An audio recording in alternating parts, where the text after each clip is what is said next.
Hey yo, GG. Hey yo, GG! What's up, y'all? Welcome to more Trinoline. Some stuff with Yuri happened, and that was fun, I guess. She gonna be dead. Big rips, my dude. But, let's jump in this and see what's going on. What's wrong? I don't recall you having any sort of checkup scheduled for today. Did you finally remember something by chance? Well, no. But I'm being patient. At the moment, I don't feel like there's any rush. In my opinion, that's a good thing. That isn't why I came here today, though. I came to ask you about Yuri. About Yuri-chan? Yes, to get straight to the point. I was hoping you would tell me about her illness. A conflicted look suddenly spread across her face. I mean, I don't think you can do that. But, hey. How much have you heard from Yuri herself? All I have heard is that it's an incurable illness, and that things will take a turn for the worse around the end of the summer. Big rips, my dude. I also know that her health occasionally worsens, and she takes medicine for it. She refuses to tell me anything more than that, though. She just refuses. I see. However, just to be clear, I am subject to doctor-patient confidentiality. I know, I just want to do something to help her. I can't stand the idea of doing nothing and leaving things as they are now. I understand how you feel, but breaching their patients' privacy was essentially taboo among medical professionals. It was obviously why she couldn't tell me, but Dr. Manami and I both cared for Yuri. That was why I made this request, despite being fully aware of how unreasonable it was.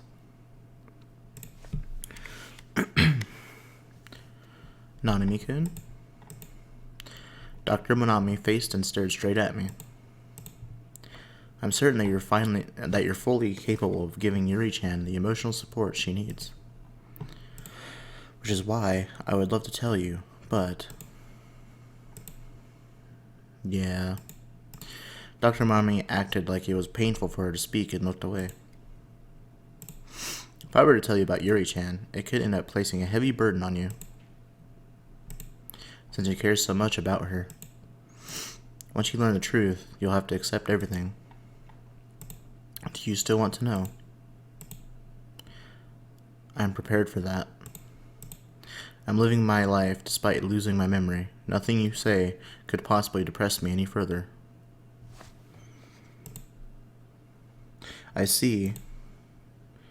Seemingly accepting my resolve, Dr. Manami's expression softened ever so slightly. Understood, but you absolutely cannot speak a word of this to anyone.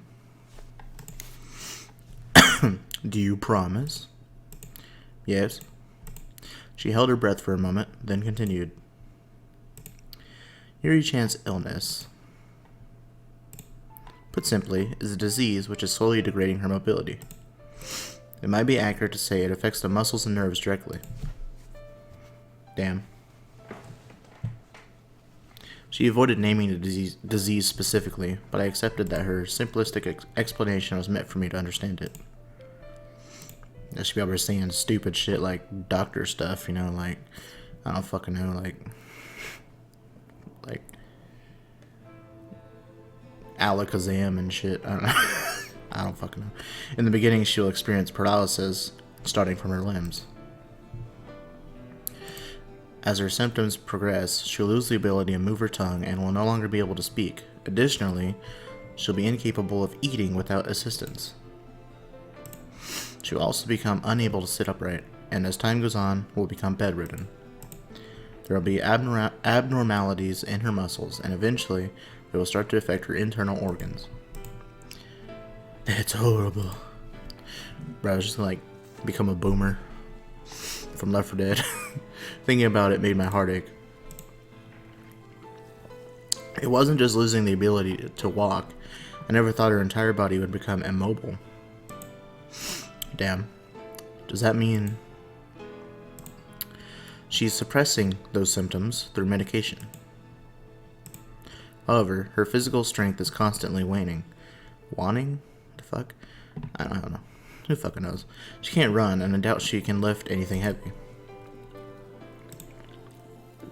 Her medication also comes with side effects, so she sometimes experiences sudden onsets of fatigue, which can immobilize her for some time. That sounds familiar. She was always a ball of energy, but I had seen that pained expression on her face more than once. With such a serious condition, will she be able to live an ordinary lifestyle? No. To the extent her medicine is able to suppress her symptoms. Just because she looks fine or well rested doesn't mean the progression of her symptoms will slow, or she'll magically get better. Magically gets better. So for now, just leave it up to her. I see. Her symptoms were being suppressed by her medication, but it didn't mean it would delay the progression of her illness and that she was being cured, or that she was being cured. That's just how things were. I mean, that's exactly what she told her. But it's not absolutely impossible either. It isn't? The fact that Yuri-chan's illness is incurable is only true for the present day. Even if a full recovery is impossible, you mustn't deny the possibility. I'm both a medical professional and a researcher. So I'm investigating countless possibilities.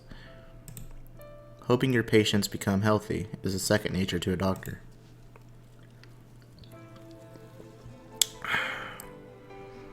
Burst in the room. I'm a doctor, as far as you know. Of course, doctors can't make that happen on their own. It's important for physicians and patients to work toward that goal together. Doctors who wish to heal their patients, and patients who wish to get better. Treatments are brought into existence once those two conditions are met. That makes sense. Makes sense to me, SpongeBob. She was a true doctor. Then after a short pause, Dr. Manami's expression turned slightly sad. As for Yuri-chan, she has always rejected treatment. Why? She says treatments are pointless if the underlying disease is incurable. If she underwent treatment, she would be hospitalized for a long time and prevented from leading an ordinary life. So even if she accepted treatments, she would never recover. There's no treatment whatsoever that could cure Yuri's illness. As I said before, a full recovery in the present day would likely be difficult. However, research continues every single day. There are treatments for conditions which are similar to hers, which, for the record, is why I wish Yuri-chan would agree to participate in those treatments.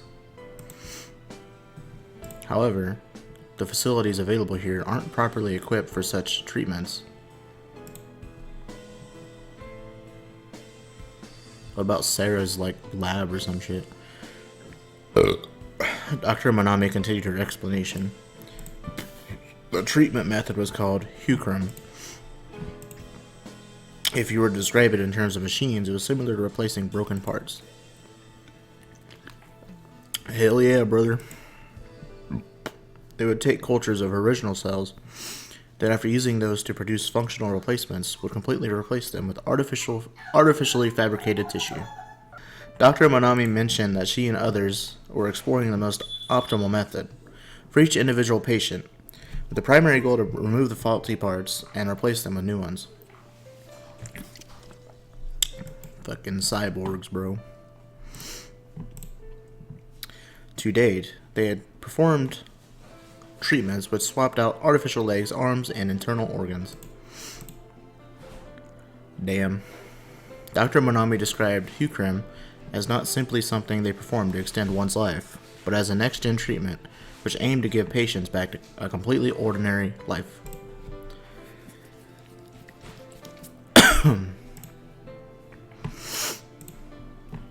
For that matter, I want to be with her from now and forever.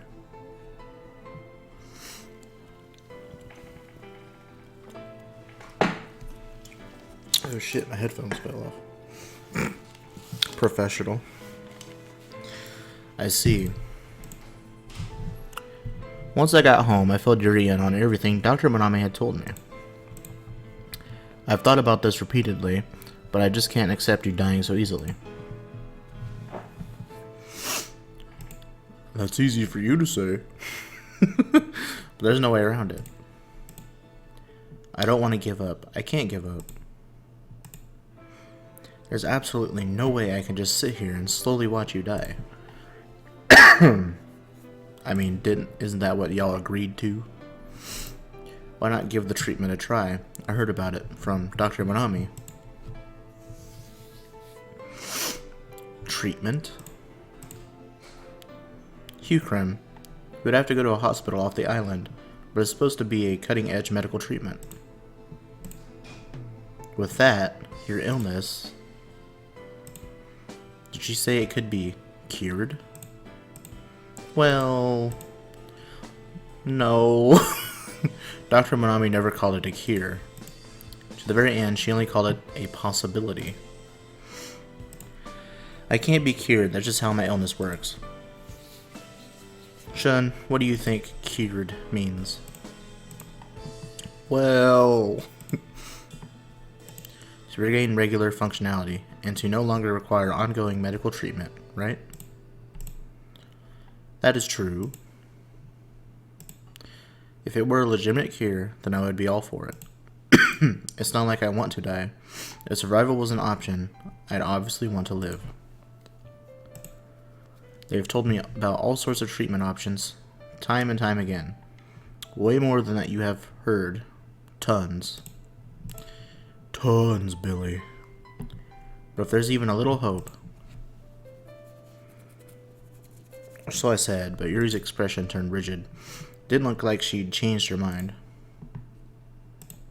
Shun, have you heard what Hucrim entails? Somewhat. I won't be able to attend school anymore. All that will await me is examinations and drug dependency every single day. I won't even have a single moment of free time to myself. That's not all. Do you understand what it means when they say replace? Yuri emphatically questioned me. My arms, legs, everything. They'll all deteriorate and be removed before they become useless. Pieces of my body will be removed and replaced one at a time. I'll lose pieces of what used to be me, little by little, and be kept alive by force. Everything will be replaced before my body ceases to function. I'll continue to retain my physical strength forever. Then even if everything else is swapped out, as long as I keep my original brain, I'll still be me. It's possible, even my brain could be replaced in the end. Damn.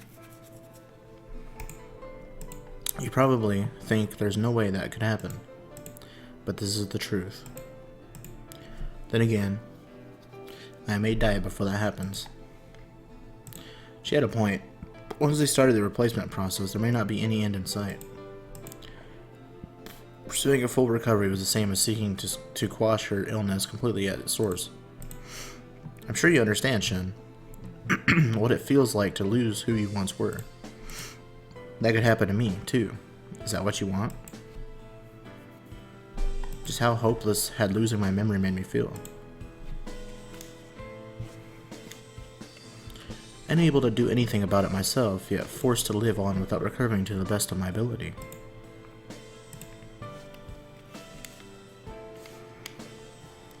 I didn't think I could put Yuri through the same experience. They'll continue to replace each and every limb, and day by day, my life will be extended. Whenever something breaks, they'll exchange it. They'll just keep on repeating. They'll keep happening over and over again with no end in sight. If living means being in that condition, then even if I do survive, it'll be full of suffering.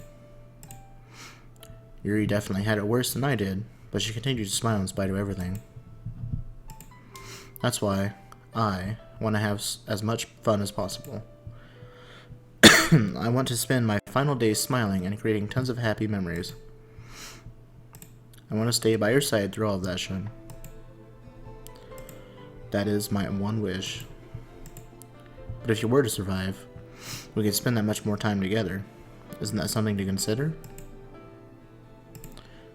I'm really happy with how things are now, so it's fine. This time would likely be spent on examinations and treatments whenever they needed to replace a part of me. Once that begins, I won't be able to see you like I can now. We won't be able to hang out like this anymore either. Time will fly by in no time. I'll be forced to give up everything, all for a treatment that may not even work. My time with you will disappear. Continuously sacrificing the here and now in order to live. Doing that, forcing myself to survive seems totally pointless. But if the treatment is successful, we'll be able to see each other again.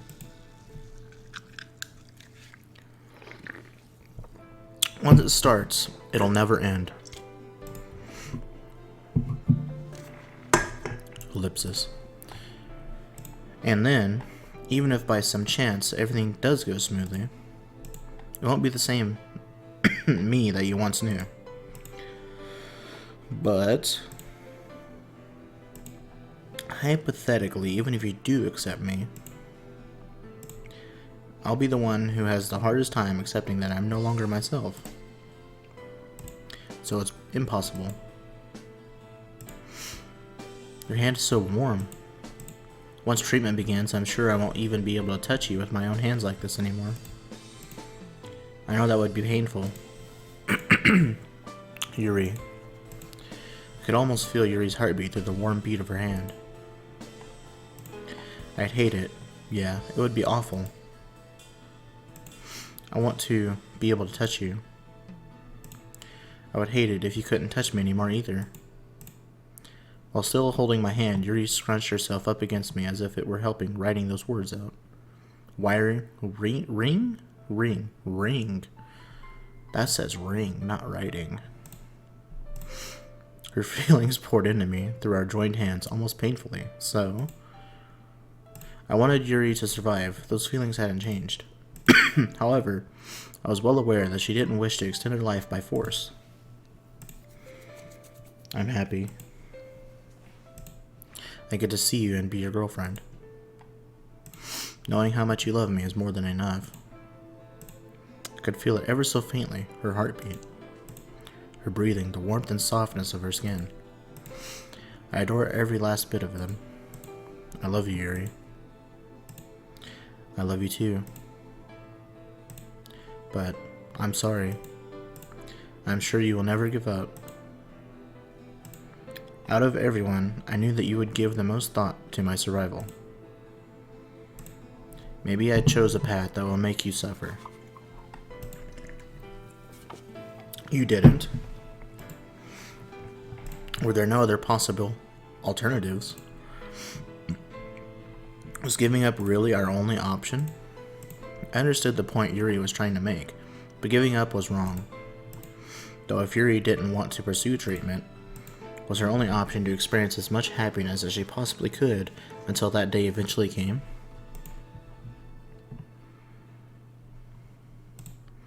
Even if she didn't receive treatment, she would try to live each day to the fullest. As far as Yuri was concerned, she would be happiest avoiding the pursuit of such treatments and making the most out of the time she had left. She would try to lead an ordinary life and go to school as long as she possibly could. She'd make plenty of fun memories during that time. Sadly, that didn't sound wrong to me. Yuri was fully aware of all of her treatment options, as well as the conditions of her illness, and that was the path she chose. Even I believed survival was the only thing that mattered.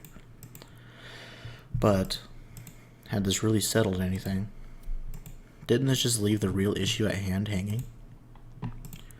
That thought rumbled around in my mind for what it felt like an eternity. White screen. Hello? Okay. Crap. Now it's all salty. Maybe it'll be passable if I add some water. It'll end up being enough for 4 people, but I guess he'll get a late night snack out of it. Oh, keeping dinner in mind too. I'm so smart. Yuri showed up earlier that morning to help. As usual, there was jubilation radiating from the kitchen. What's wrong? Hungry? I'm almost done, so let's eat together. Thanks. Save for when we were discussing her illness. Her condition hadn't improved, but we had fun all the same. After all, Yuri wanted to spend as much time together as possible. Another white screen. Alright. Let's do it, white screen. I stuck around and went to all of my classes today. Did you feel okay? Yeah, totally. It would be great if every day was like this. Alright. I feel like the next day she's just gonna be like on the bed, can't move. An energetic smile spread across her face. As difficult as it was for her, I wanted to see her smile more and more. By the way, it was supposed to rain today, but it's pretty clear out. There was a beautiful sunset-colored sky. Looks like it. The weather report can be pretty far off sometimes. So you say, I just hope it doesn't start downpouring out of nowhere. I left my umbrella behind, so I don't have one on me right now, either. Well, it shouldn't be a big deal, given how close we are to your place. That's true. I think a little rain would be nice once in a while, but it's so sticky during the summer that it'd be pretty awful. If it's gonna rain, it'd make me happier if we got hit with something massive like a typhoon, so it'd at least get school canceled. Yeah, the weather report had called for a 90% chance of rain. I guess days like these happened on occasion. Oh? A short while later, droplets of water sprinkled down from the sky. Boom, it's raining. Yep, fucking knew it. Alright, well, I'm going to end the episode here. Thank you guys for watching, and I'll see you in the next one. Peace.